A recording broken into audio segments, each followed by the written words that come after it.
رایگانم برای شما ثبت نام کردیم.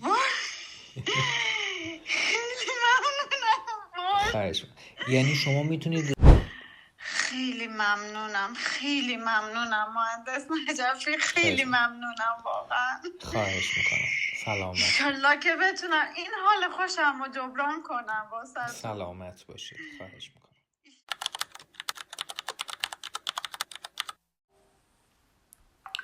سلام خانم شهیات، خوبین؟ وقتتون بخیر. سلام مهندس، خوب هستی؟ خیلی وقتتون ممنون. بخیر. خانم شهیات چقدر دیر زنگ زدید؟ من الان دقیقاً تایم مشاورمه. ایرادی نداره. یه مشکلی تو پرونده‌تون به وجود اومده، خواستم باهاتون مطرح بکنم. بله بفرمایید. بهتون پیام ندادن خانم صالح در رابطه با مشکلی که به وجود اومده؟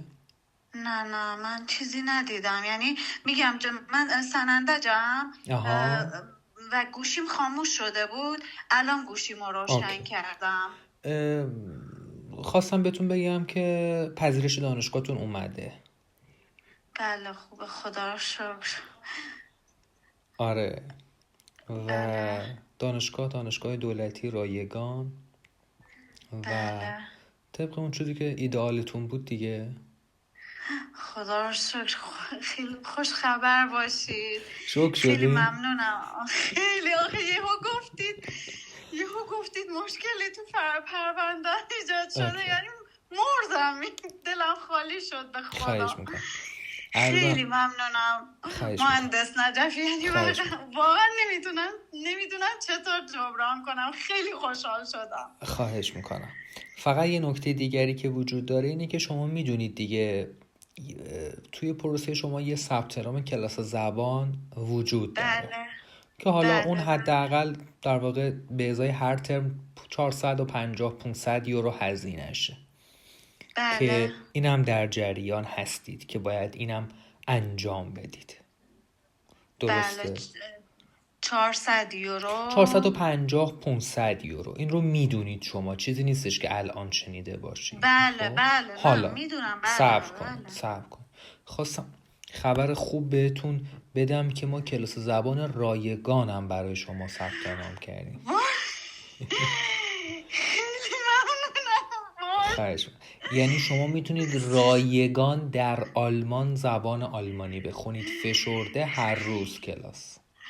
خیلی ممنونم مهندس نجفی، خیلی ممنونم واقعا. خواهش میکنم. سلامت. انشالله که بتونم این حال خوشم رو جبران کنم واسه. سلامت باشید. خواهش میکنم. انشالله هر کاری به خدا از دستم بر بیاد انجام میدم که این حال خوشم رو جبران کنم. سلامت واسهتون خیلی زحمت کشیدید. یعنی نمیدونم چطور بگم این خوشیمو بگم بهتون. خیلی ممنونم. خواهش میکنم. پس شد هم دانشگاهتون رایگان و دولتی هست و هم کلاس زبانتون رایگان و دولتی هست. خیلی ممنونم. دستتون درد نکنه. خیلی ممنونم. بزرگوارید.